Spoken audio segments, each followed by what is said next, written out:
What's up, YouTube? Welcome back to another video. Yo man, it's been a while. So in today's video I'm gonna show you how to make trap beats, how to make guitar beats for lilbaby in FL Studio Mobile. So if you're new to the channel, make sure you subscribe, comment, like, and share all my videos.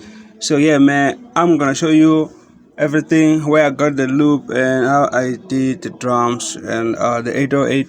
So yeah man, make sure you check my community, make sure you check my description, and make sure you follow me on Instagram, Twitter, uh, Telegram, and subscribe to this channel, comment, like, and share.